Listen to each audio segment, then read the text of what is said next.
So in case you missed it, Vivek Ramaswamy was on CNN. And yes, CNN is still fake news, still trying to lie to people. The kinds of issues I explore in my book, focusing on the substance rather than in the mudslinging that we sometimes see in the media-driven, fueled, social media-fueled political discourse.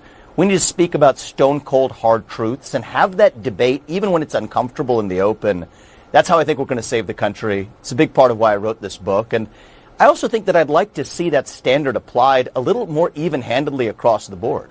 In that same debate, you had Kamala Harris making the claim also repeatedly, many times since, that women are bleeding out in parking lots when there isn't a shred of evidence of a single woman bleeding out in a parking lot of a hospital. Well, there was actually a woman who died in Georgia who, because there were two women, in fact, one in particular who couldn't receive the care that she needed. There's no evidence of a woman bleeding out in a parking lot. My point is the kind of rhetoric that's used across the board. Have you seen evidence of Haitian migrants eating pets? Like, if we're going to talk about evidence, have you seen evidence of Haitian migrants eating pets?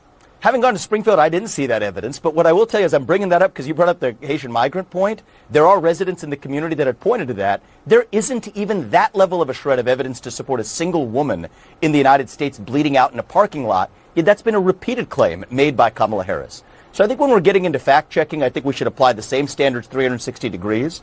And I think we should not use Kamala Harris's quote there to sidestep a debate about abortion policy, just as we shouldn't use some other quote as an excuse to sidestep a debate about immigration policy. And a core thesis of this book is let's not use the fringe words that somebody on either side might say, and let's focus on the actual content of the debate, even when we disagree most. I think that's going to be a key step to reviving our country. And the beauty of America is we can disagree badly, and I believe still get together at the dinner table at the end of it. That's the America I miss when I grew up not that far from Springfield myself. And I think that's the America I'd like to see us revive, and that was a core motive for me writing the book that we're releasing today.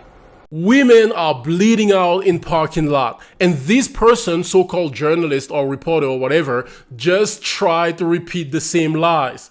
And the sad part is there are people who believed it. When Kamala Harris said it during the debate, some people actually believed that in 2024 in the United States of America, there are pregnant women somewhere in hospital parking lot bleeding out because of Donald J. Trump. You can't make this up, bro. Insane, just lying, and people believed it. You let me know what you think about this in the comment section. God bless Vivek Ramaswamy for what he's doing. God bless you and your family. Catch you on the next one. Wow.